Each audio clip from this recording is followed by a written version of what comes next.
மகாராஷ்டிராவில் கல்வி மற்றும் வேலை வாய்ப்பில் முஸ்லிம்களுக்கான 5% இடஒதுக்கீட்டை பாஜக அரசு நீக்கிய நிலையில் முஸ்லிம்களுக்கு இதுதான் ரம்ஜான் பரிசா என ஸ்டாலின் உட்பட பல அரசியல் தலைவர்கள் பாஜகவை விமர்சித்து வருகின்றனர்.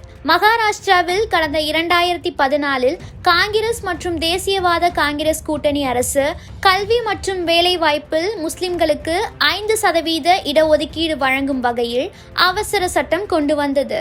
கடந்த மாதம் விமான விபத்தில் உயிரிழந்த துணை முதலமைச்சர் அஜித் பவார் தான் அப்போதும் துணை முதலமைச்சராக இருந்தார்.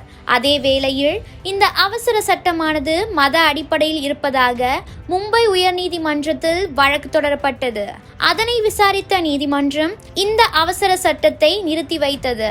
அதே சமயம் கல்வியில் மட்டும் முஸ்லிம்களுக்கு 5% இடஒதுக்கீடு வழங்க அனுமதி அளித்தது.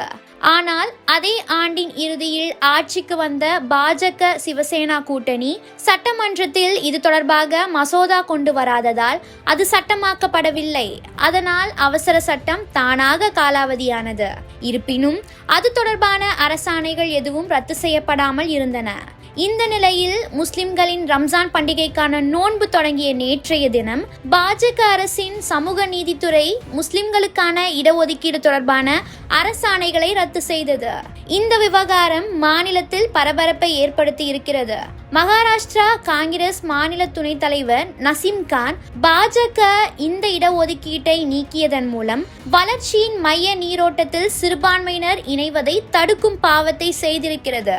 பாஜக பிற்படுத்தப்பட்ட வகுப்பினர் மற்றும் சிறுபான்மையினருக்கு எதிரானது என்பதை மீண்டும் நிரூபித்திருக்கிறார்கள் என்று கடுமையாக விமர்சித்திருக்கிறார்.